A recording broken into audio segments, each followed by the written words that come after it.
Hey everyone, this is Brad, project lead of Massive Chalice, and I'm here with art director Mark Hamer. Hey everyone. And he was helping out with the early art direction for Massive Chalice. So we haven't shown a lot of this stuff to everyone, and it's because we've really felt super confident in the map that you're seeing here, and also like the one piece that Derek Brand did, one of the other artists at Double Fine that's working on Massive Chalice. Those were the things that we thought were like, you know, really rock solid and represent the direction of the game, and we're like, yeah, we feel very confident. Definitely. But you know, we go through so many different iterative, like weird ideas, exploration of like all this stuff before we feel confident showing people things. Yeah. But I thought it would be really cool if we sat down and talked about like the evolution of how we got to those images and stuff like that. So yeah, we're going to be going through and commenting on some, you know, all of the pieces and talking about the inspirations. And so we've been working with Peter Chan, who is a longtime friend of the studio, I guess, and he worked at Lucas with Tim and worked on like basically almost all of Tim's games at this point.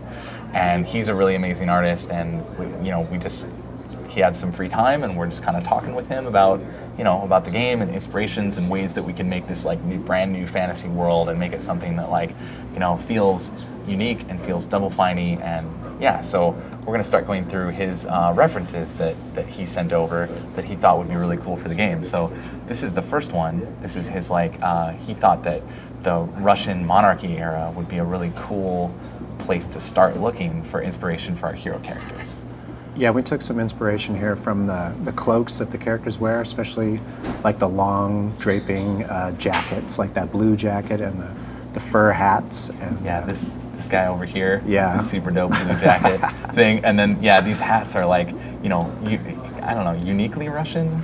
I don't know if they're uniquely Russian, but they definitely feel very Russian. They read as Russian immediately. Yeah. And the furs are really awesome. Like trying to, and Peter was really pushing us to try to think about different, all of the different like textures and, you know, like I don't know. Yeah, he talked a lot about like different, you know, between like textiles and furs and metals, and have all these different like things that are kind of coming together into like one outfit for a character. Yeah, and like these draping pants on the character there with the swords. Yeah, right here. These are that super kind of rad. stuff is awesome.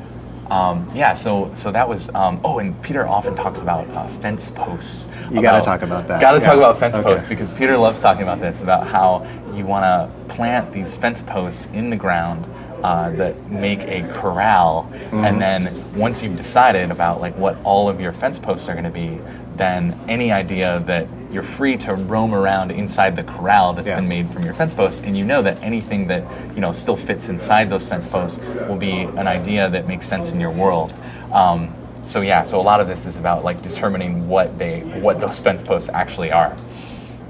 So the second one that he suggested was like Mongolian culture, and this is like, you know, it's very similar, like it shares roots with the Russian stuff that we were just looking at, but it has more of an Asian influence, and it's a way of like, I don't know, just flavoring it in a different way. That now when we blend the Russian monarchy stuff with the Mongolian stuff, it actually produces something that's like different and new. It feels a little different, yeah, not so strictly Russian or one thing or the other. It feels strangely foreign.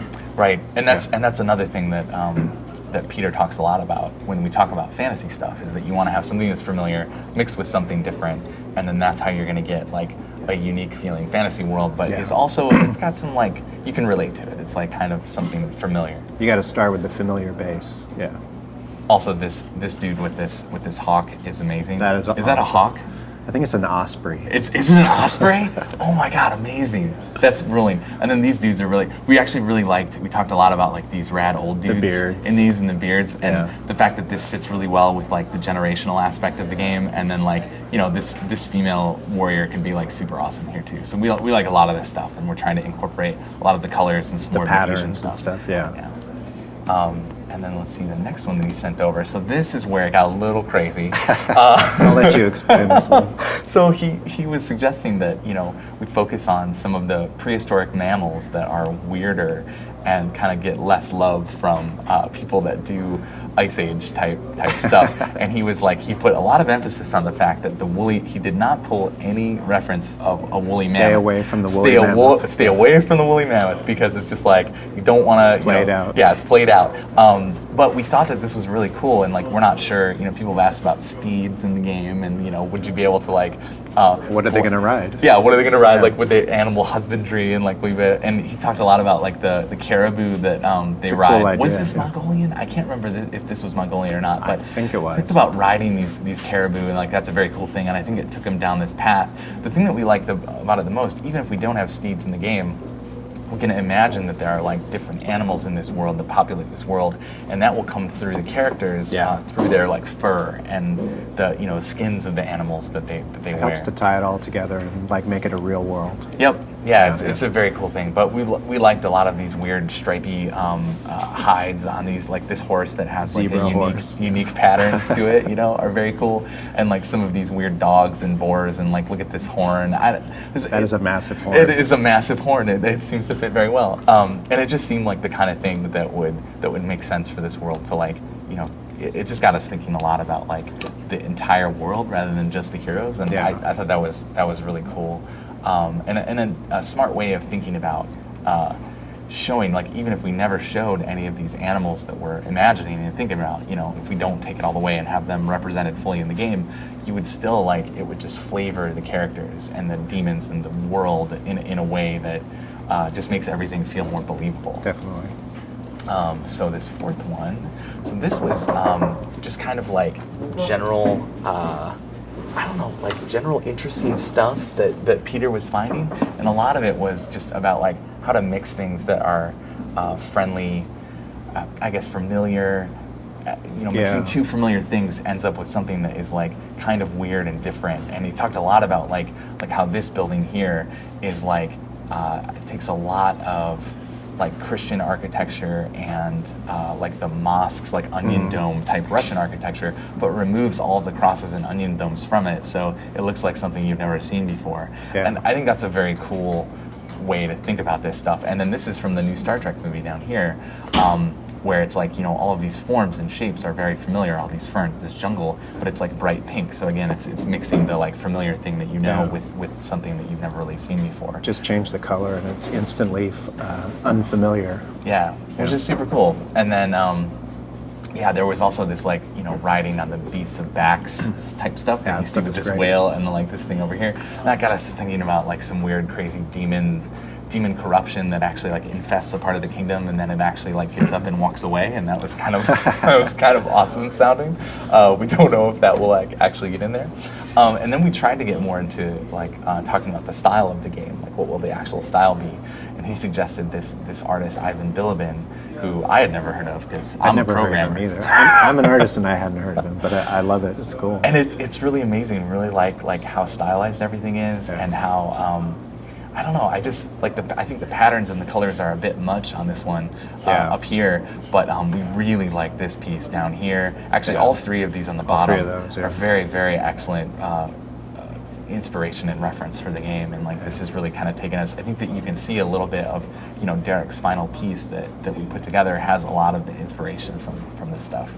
And he also mentioned some other guys like Guy Davis and Ivan Durrell that we're going to talk about later. So this next one, this was just like a raw inspiration, jumble from Peter, and we just liked it. I thought this one was really cool. This is actually from early production design that Mobius did on Willow. This was actually what Willow might have looked like if they had gone with Mobius as the production designer. And I think that this is like very cool. And he just talked a lot about how like this could be like a sweepy hat form. Yeah. There's also, this is a yurt. I didn't know what that was called. About how, and I like how this thing looks like a big bug. Yeah. Until you actually start looking at it, you're like, oh no, it's just a house. Yeah, but it could be a giant beetle shell that's giant beetle that's being like dragged through by these yaks. There's also a caribou pulling that carriage. Yeah. So there's the caribou again, or an elk or something. I think Peter was really into that. Yeah. And then this piece we really liked, and a lot of the inspiration for the map that we released came straight from this image right here. And I actually don't know who this image is from, but it's super cool in that it's like, it looks a little too cartoony. Like we're gonna stay away from a little bit being cartoony, but the colors are amazing though. Yeah, the feel of it. It just has such a great mood when you look at it. It's just awesome. And I feel like if you're gonna be looking at the top-down map a lot in this game. You know, as 20% of your time is going to be spent managing this map, having it just have this great feeling to it like that would be super awesome. And then there was this giant spherical house. I'm not thing, sure what that is. Which it's is like just a cloud house. It's just a cloud house. It's just awesome. I don't know. And then this final one, this was Peter just suggesting Ivan Durrell as an inspiration. And he was the guy that did all the like a lot of the production design and character work in. I always mess this up, so I'm gonna let you say it. Mark. Sleeping Beauty. This is Sleeping Beauty. Yeah. I always You say that this Snow is White? Snow White or Okay. Cinderella. I Yeah. always mess it up. So I'm glad I took a pass on that one. But we just really like this for like all the environments and like. Also, these weirdly shaped trees are super awesome. It's great We actually, shadows, too. and this was so cool. I had never heard of Ivan Durrell before, but then when we were looking at other games, we actually found the Banner Saga, which Saga, was yeah. another Kickstarter game that's super awesome looking, and they clearly are inspired by Ivan Durrell for their trees. You should check it out. It's very cool. But the use of color in this one is really cool. Yeah. Also, envisioning some of these.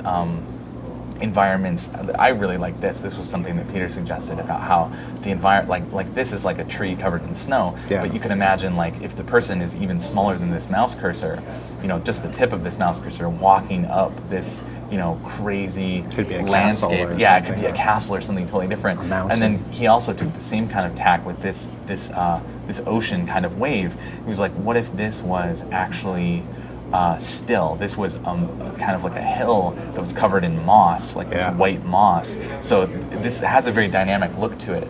But what if it wasn't dynamic? What if it was just a static thing? And this is a cave here, and people can, you know, again, people are very tiny and they can explore this cave. It's just a very cool, interesting take on like what kinds of environments we can have in the game. So I find this one very inspiring. Okay, now we're going to get into what we actually started with.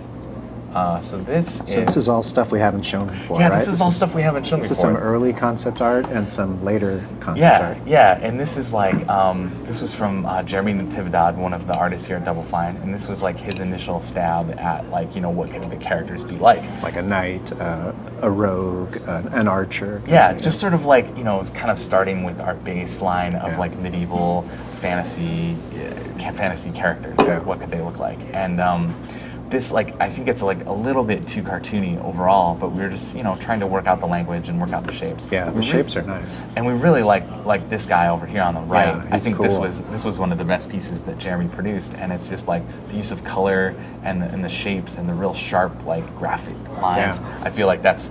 I also am really like. I'm not an artist, so I just lift a lot of these terms. So sometimes you got it. Sounds good. I'm still learning, but yeah, we really like that one. I think the best out of all of the Jeremy pieces that we're going to be looking at. There's another take on the same character. Yeah, this was like that rogue character. You know, just thinking about like what could that look like. And this was when the Bloodline relics. So the whole Bloodline relic system started from me just having the idea of like liking gems in Diablo and like materia in Final Fantasy. They would be these things that come from your ancestors and you could slot them into your equipment. And you know, I just started calling them gems because that's where the game system felt like. But as we explored it, it just seems like It became like a dirty word. Yeah, it kind of did because it just takes us into well-trodden territory. Yeah. The fact that like this has a very like World of Warcraft feel to it. The fact that you're, you know, and there's gems in Warcraft as well. And it just feels like it's a little too high fantasy, a little too video game high fantasy stuff. So I mean, it's always good to explore these ideas though, and to realize that like we maybe should not be doing them. This was Jeremy's take on like what the immortal king or queen could be. And we looked at a lot of Barlow stuff for inspiration. Like, so you see some of these black orbs you should go look at. So creepy. Go Google Barlow's stuff because we're looking at it a lot for demons thing. I'm sure for demon inspiration, and we'll talk about it later. But yeah, we really like this and the weird like muscle armor. This came from like the Vlad the Impaler in Bram Stoker's Dracula. Yeah. And that's like such a cool, weird kind of like armor design. Sinew or something. Yeah, it's very cool.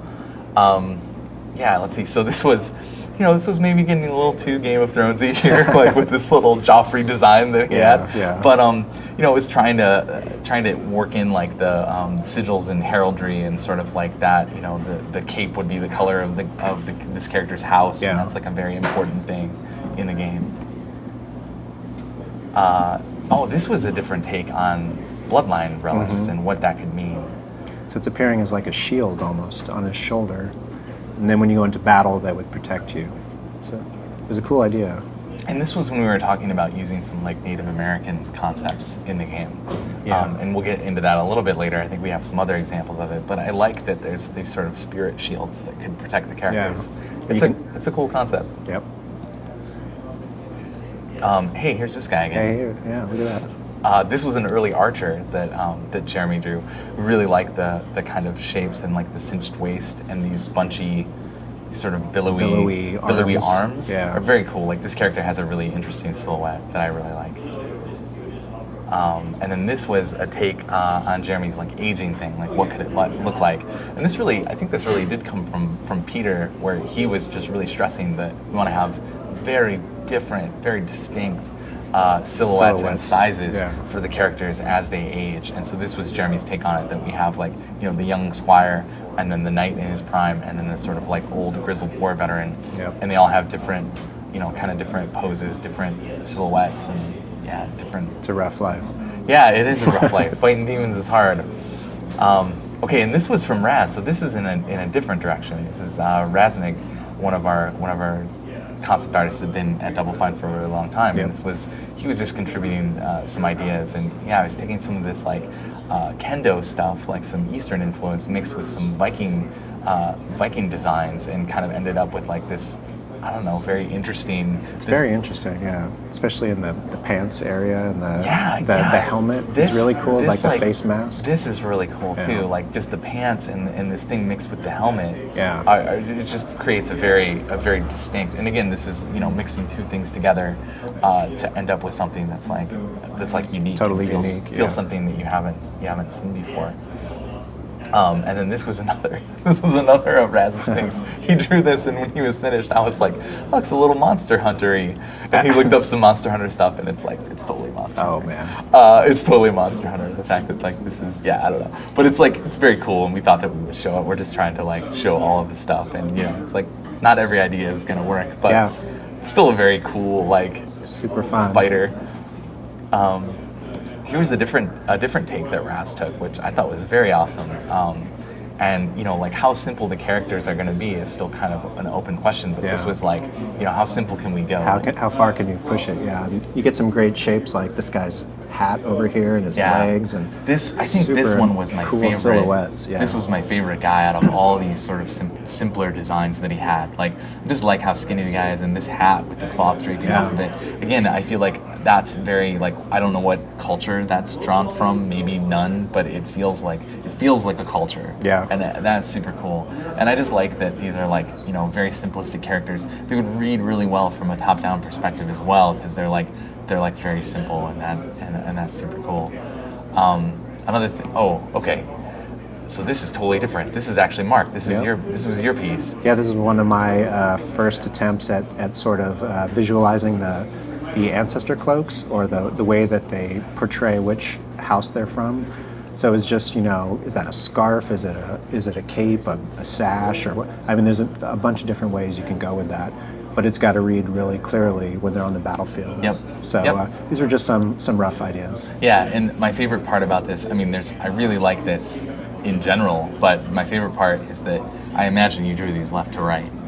Did you draw I left did. right? Yeah. Left right is that if you look at this guy's arm, you know, we always talk about like we want to have these simple, thick, chunky shapes for the hero characters, and you know, we're looking at a lot of the like Mike Mignola stuff and some other influences that are kind of like that. And if you look at this dude's right arm, it's there, and then it gets bigger and it's wrapped up, and then it gets bigger and then it gets bigger, and he's like a giant that block of cheese. Yeah, you know, he's totally just like carved out of a thing. And I think that's very cool, and that reminds me of like the stuff that actually Peter did on Iron Brigade, is that the enemies were very sweepy in that game, but the human faction, the heroes, were just very brick-like, you know, very square versus very not square. I guess that's pretty good artsy terms. Yeah, there you go. Right square there. versus very not square versus not square. But I like this, and the chunkier it gets, I think the better it reads, and the more it feels like, I don't know, it just feels very solid. Super cool stuff. So this was another one of your takes on kind of like early, like what can we do? Yeah, we were looking at a lot of Mike Mignola at the beginning, and we still are. We like him a lot, especially his big, chunky forms, like Brad was saying, and his really dark, clear shadows and stuff. So this was just a take on, a knight, a warrior in that style. And also, I was looking at that Three Brothers video from It's very excellent. Harry Potter. Yeah, the Harry Deathly Potter, Hallows. Part 7, Part 1. Part 7, Part 1, yeah. I think it's There's worth that it. amazing animated short in there, and I really love the style of that. It just has this like ancient, timeless feel to it. It's really cool. It's really cool. Very good, very excellent silhouettes in that. In that piece, and you should go look it up on YouTube because it's only a few minutes long and it's totally up there, and you can watch it again if you haven't seen it in a while. It's very cool, and I think that a lot of the color palette stuff that you chose here for the background, and a lot of these like really harsh blacks are like very Mignola-esque, and they come through in that video really well because everything is like done in such like contrasty silhouettes and stuff. It's a very cool take. So this is one of Derek Brand. He's the one that did the final piece that we showed, and he was trying to bring in some other influences here. The biggest one is like this Polish medieval armor. Polish armor, yeah. It has these really awesome, like weird metal wings almost off the back of their armor. They hang feathers and flags off them. It's really amazing, like seeing this stuff. So he's trying to bring in a little bit more of that, and again, that's like trying to bring in influences that are uncommon, not used by a lot of other fantasy games or other. I had never fantasy seen things. that before. Me neither. That was totally new. It's such a cool. It's a cool idea. Really cool, and I feel like for sure that's gonna make it in there because it's awesome. And then this was another one of his takes. This was just kind of like working on, silhouettes and poses for these. And apparently it's chunky and angular is the name of the day. Really like this guy with this like poleaxe here. His pose is really awesome, and the way that he looks is great. I think with a lot of this hero stuff, we were going for a look like the characters are carved out of stone, like they're so ancient that they're carved, like a figurine almost. It really fits that epic timeline concept. Yeah. If even when they're like squires, they still look like they're kind of old. Yeah. This was an interesting one. This was one of my mostly terrible ideas to try to incorporate some more like some Native American influence into it. So we looked at a lot of like Navajo patterns and trying to get those in like ponchos. Yeah. This isn't really a poncho, is it? What is this? I think it might be. Is it a poncho? I think it's a poncho. Yeah, that was sort of like in different capes and other things that have a Native American feel mixed with your more kind of standard medieval fantasy stuff. It was an interesting idea. We kind of explored it for a while and then we let did, it go. And then it was like, it's not really working. Like, I think we should be moving on. It led to some cool things. Like I like this character. This character right here. So this actually came, like if you look down here, this is a Kachina doll, which is a Native American kind of spirit doll thing. I believe so. Yeah. I did not do a lot of reading about this. Derek did this piece as well, and he did a little bit more research than I did, honestly, on it. And he was sort of like, what if their armor were inspired by these Kachina dolls? Like, what would that look like? So the doll would be kind of like the relic or something. Either or they would just model themselves after the doll. It was a very interesting idea. And then here he had this really cool idea where what if the relic was almost like this weird metal faceplate, and when a hero's born, you would take like the family's faceplate and put it onto his face. And it would be like magically implanted under the skin, as it says right there. And then when it activates, like when he's fighting, it would glow through his skin. But then when he gets older, his skin would sort of like start to fall away, and you would actually like see the metal faceplate through it. And then when the hero dies, their skull would almost like fall apart or something. Or it would just fall off. Or you could just remove it from their skull. And then you would have that, and that would be would have some of that hero's power, and it would pass on. So that's pretty interesting, but I feel like it's also kind of a crazy idea. I don't know. Like I think we're looking for something that's going to be a little bit simpler and easier to get across. So this was another one of Derek's attempts at kind of simplifying everything and exploring some more some color. We talked a lot about how having not like trying to mute some of the colors, to desaturate the colors, like still have it be colorful. A worn and timeless look, but still be colorful, Yeah, and I think you really see that on all three of these characters. That they have this sort of like I don't know if I would say a pastel It's look more to sophisticated color range, I guess. Yeah, and it doesn't feel like we don't want to suck all the color out of it and just Yeah. drive it to Brown Town. Yeah. That seems really bad, but it's cool having like having some color in there, but having them not be like super bright. Yeah, is cool. Having the color also helps to distinguish the houses and, Yep. and the lineage and stuff. Yep. So And this was actually a really important piece for us when we were exploring things, because we thought that, these two characters feel a lot more heroic than this guy over here on the right. Is that some of the stylization on this Yeah. guy makes him feel more like a guard, like a little secondary cartoony or character. something. Yeah, and the cartoonier, the fact that he's also squatter than these other characters makes him feel more like supporting. I don't know. Yeah. He feels more like a Gimli than a Aragorn. Wait, Exactly. that's the wrong note. Did I mess that up? All the Lord of the I'm not Rings sure. nerds are like raging right Send now. us I'm so emails. sorry. I'm so sorry. this was also one of the first pieces where he used the German poster art as a reference, I Yes. believe, wasn't it? And Yes. that was kind of a key turning point. And that was something that we did not have. That was something that we found because Peter was sort of encouraging us to find additional fence posts. Find to your add own to it. remaining fence Find posts. our own Yeah, remaining yeah. fence posts. And we really settled on these, oh man, I'm going to butcher it. But yeah, it's like these German posters, the style that they did all these German posters in what era was it in? Do you remember? I'm not sure. It's called Placket Steel. Plakatsstil. I'm not sure how to pronounce it. And we'll totally put it in the notes. It's like turn for of the this. century. But it's a very cool style, very clean shapes and very it's just very cool looking and nice use Yeah. of color, Yeah. nice use of chunky shapes and silhouettes.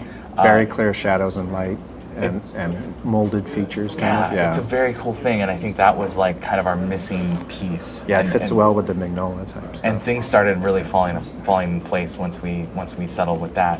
So this was another take that Derek did, since we liked that previous stuff so much, and he kind of took it off and did potential classes for the game.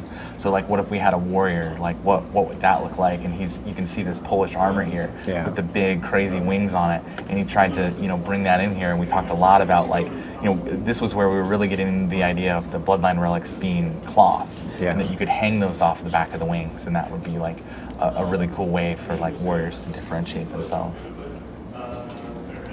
And then he did a take on like an archer, and this is where he was trying to bring in some more of Mongolian culture stuff. And like, I think that it's really awesome that he's doing some women too, which Yeah, is really good, yeah. really She's important very for the game badass. to like have women warriors as well. And then he did possible mage, and we're still a little bit up in the air about like exactly how the magic is going to be implemented Yeah. in the game, but just having more like scholarly type characters and what that could look like. And again, he's bringing in some of these other influences, the Russian monarchy stuff, and a lot of these other things. All done in that cool German poster art style. Yeah, and we're really like, I'm really sold on it. That, Yeah. like, this is the proper direction for the game. It's very cool.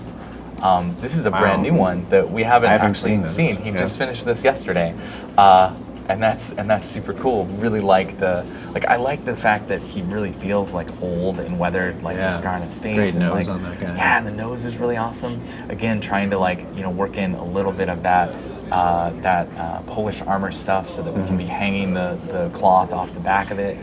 This axe is really amazing. That is too. amazing. I love the textures in the ground, and Yeah, just like he this is- throws in these little areas of texture and then big areas of no texture, and you're like, wow.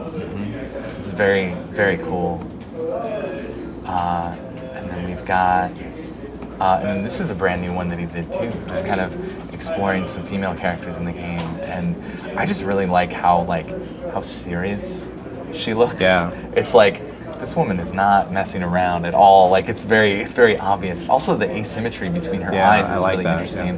Is that I feel like normally when you see that on a character design, it instantly makes them look ugly to people, because you're missing like that Alfred E. that- Newman like or the, something. The bilateral symmetry goes away, and Yeah. it sort of like goes off into ugly town. But I feel like it's cool that she's still kind of attractive despite this strange asymmetry in it. I like how faceted her face is too. Like she has those clear planes of shadow and light like the other characters, but she doesn't look like a man.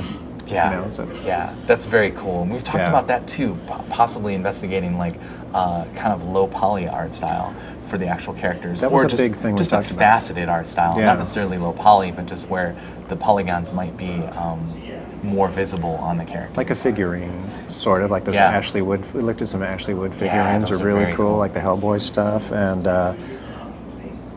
yeah, almost like a low poly version of a high poly model or something. And then, so this was the original piece that Derek did before we set about refining it. And this was actually some of that low poly stuff I think came Yeah. directly from this piece where we were talking about, like, he's got these big abstract kind of chunky polygonal forms here.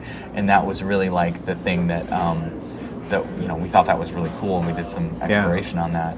And the idea here is that this is like the ancestral cloth that is, normally it's just a cape, but when this warrior does like a special attack, it grows out, and all of his ancestors that are part of that bloodline appear, and they sort of flow into him as he's charging toward his target, and they like empower him to do special attacks on the battlefield. And because the game's turn-based, I feel like we can really do these super cool things where, only ever one of these things will be active at a time, so they can be more of a kind of grand, like a showcase, thing, which is super cool.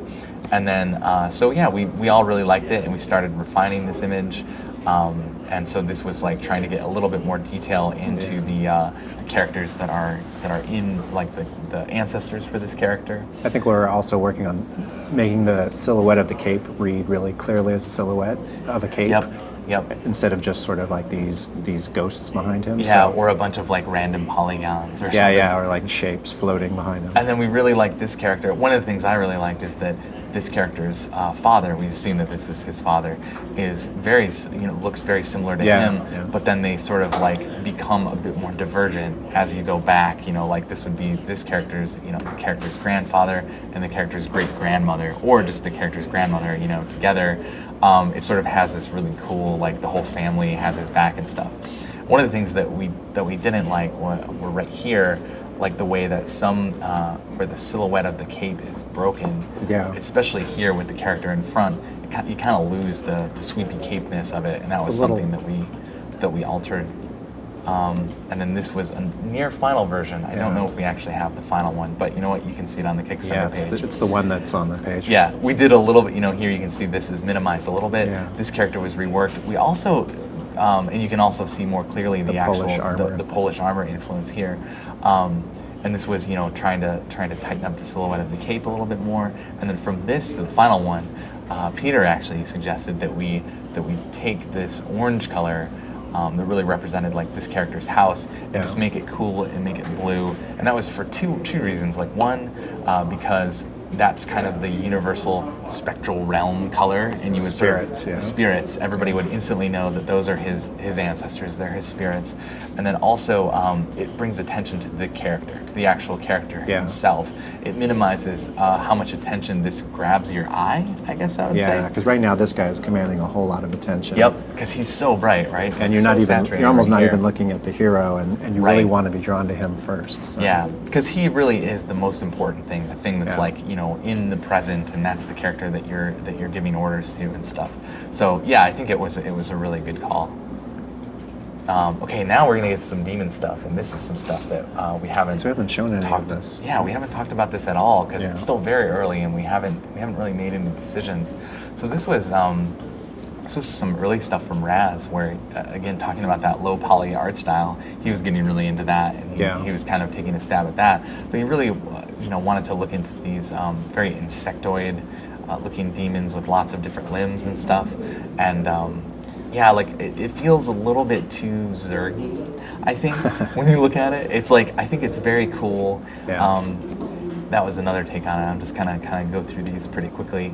But yeah, definitely a cool design of how it can walk around on its hind legs. And it's got these long, contured legs that can reach out and extend and grab you on the battlefield, or super cool, slice you or something. Thinking about the enemies that can have a melee range of more than one square on the battlefield is very cool. He was also really into this tribal stuff for the actual mask of the characters. I think it's very cool. This was like a larger take on that, which is like, this one felt a little bit Geiger-y. Feels like it sort of looks like the alien.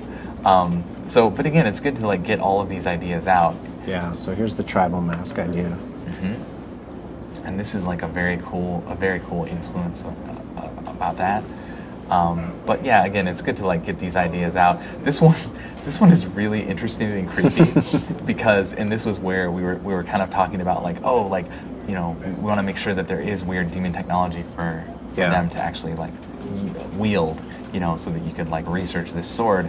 It's so creepy that it almost has these like sexy ballerina legs or something with this really top heavy design of this. It's almost like a big conch shell with like these wings on it. It's really creepy. That one, I have nightmares about that one. And this one, I don't even know about this one. This is like boob faces on a. I don't even know. What more can you say? Yeah, boob face. Yeah, that's just exploration. Exploration, and really, it's like, again, we're not committed to any of this. We just thought we would show you like the crazy stuff that we're doing. This was one of Derek's take on it, again in that plakat skill. I totally butchered it again. That German poster style. You know, having these like weird faceless demons. This one we felt like was a bit maybe too ring wraith. You know, it's just kind of more of like a typical like shrouded demon. I like the colors though. He took from the Barlow influence. It's really like creepy, demonic colors. Very cool. And then we like this. This one is a very interesting design. Thinking about its head being split by a sword, it could actually grab characters with these 6 arms and then kind of position its head over the human character, like a can opener, and then drop this sword down on top of them. Very, very weird and interesting.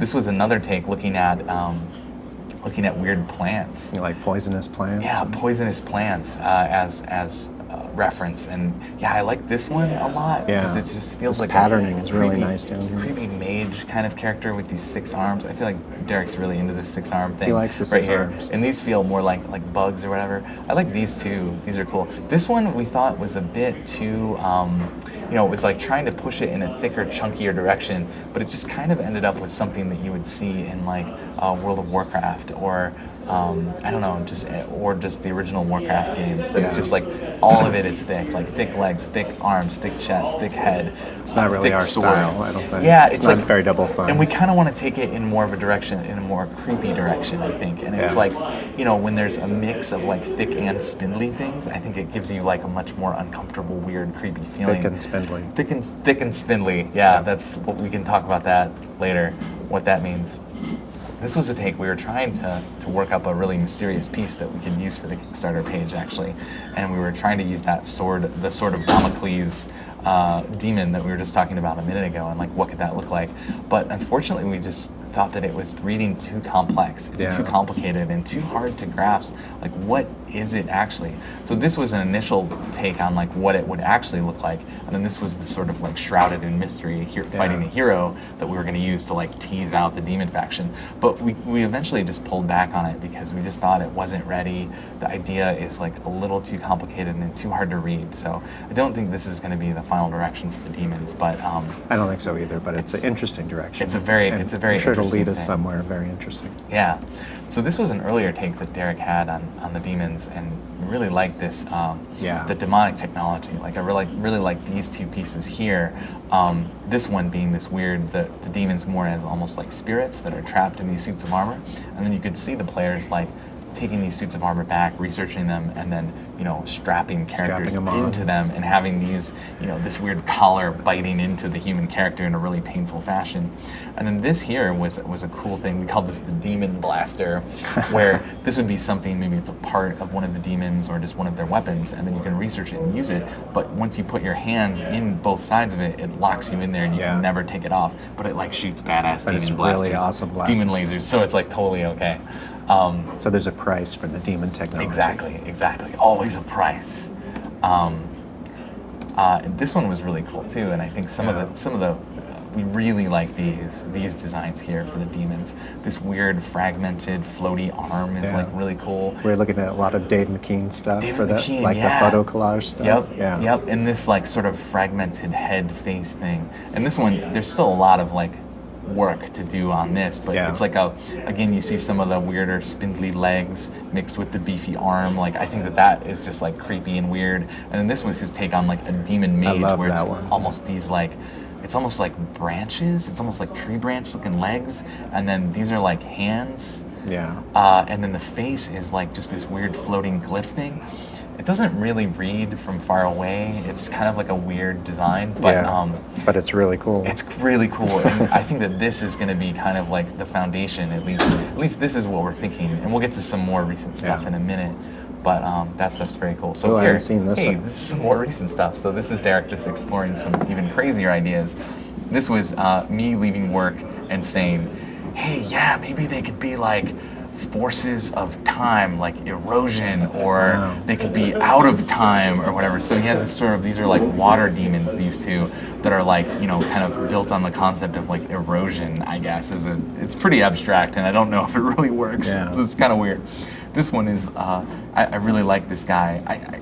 It's sort of weird that his face is hidden by the sword here, but it's a very cool, I like that it's like this weird four-armed kind of creature, and I like that the face is hidden. It also meant he didn't have to draw it. Yeah, this one's hidden too. I think he was saving some time.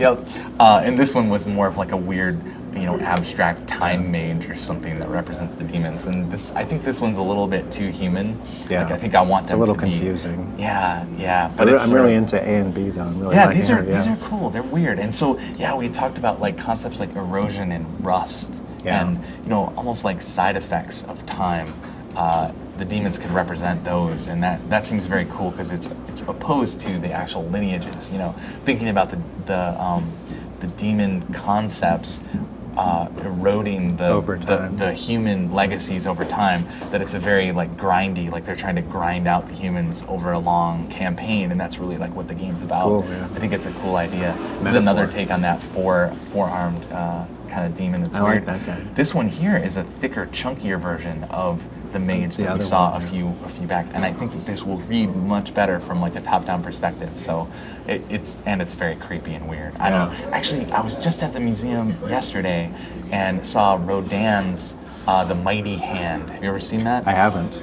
It's incredible. It's a giant, it's just a giant hand that's very curled up, very similar to this, with the fingers kind of bent back and it's amazing. It's just a giant hand, but it's an incredible piece. And then this is cool this was the kind of like floating arms and like weird disintegrating body. And this is some of the rust, you know, thinking about this like. It'd be cool if the rust went like up his arm from the sword, yeah, you know. Very cool. Very cool. Yeah.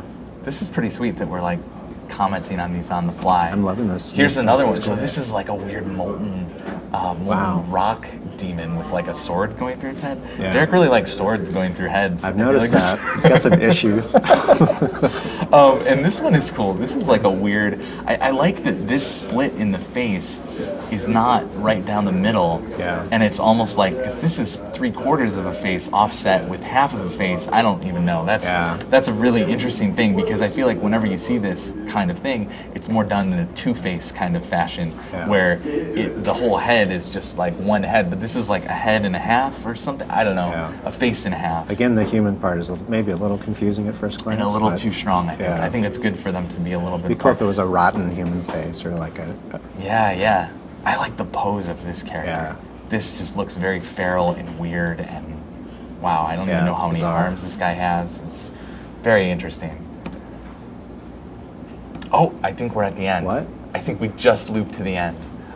So hey, that's our current art dump of all the work that we've done leading up to the Kickstarter and beyond. I mean, Nice. a lot of that work has been made in the last couple of weeks, you know, just since we launched.